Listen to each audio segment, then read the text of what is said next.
আপনাদের ধর্মীয় পরিচয়কে কেউ যাতে নিজেদের হীন দলীয় রাজনৈতিক স্বার্থে ব্যবহার করতে না পারে, সে ব্যাপারে আপনাদের সকলকে আমি সতর্ক থাকার বিনীত আহ্বান জানাই।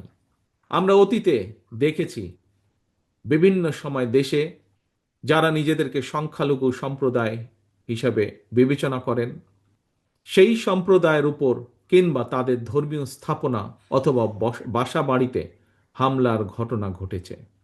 এবং এই ঘটনাগুলোকে যদি আমরা পর্যালোচনা করে দেখি, তবে দেখব দু একটি ব্যতিক্রম ছাড়া অধিকাংশ হামলার ঘটনা কোনো ধর্মীয় কারণে হয়নি। বরং আমরা দেখেছি অধিকাংশ হামলার ঘটনার নেপথ্য ছিল অসৎ রাজনৈতিক উদ্দেশ্য অথবা অবৈধ লোভ লাভের আশা।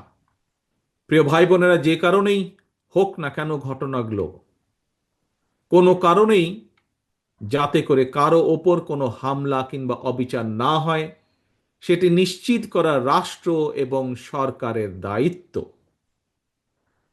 প্রিয় ভাই বোনেরা, এই বাংলাদেশ কোনো ব্যক্তি গোষ্ঠী কিংবা দলের নয়।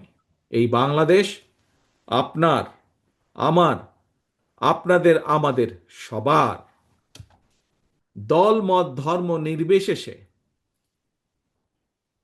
বাঙালি অবাঙালি নৃতাত্ত্বিক জনগোষ্ঠী, বিশ্বাসী অবিশ্বাসী কিংবা সংশয়বাদী, এই বাংলাদেশের প্রতিটি নাগরিকের একমাত্র গর্বিত পরিচয়, আমরা বাংলাদেশী।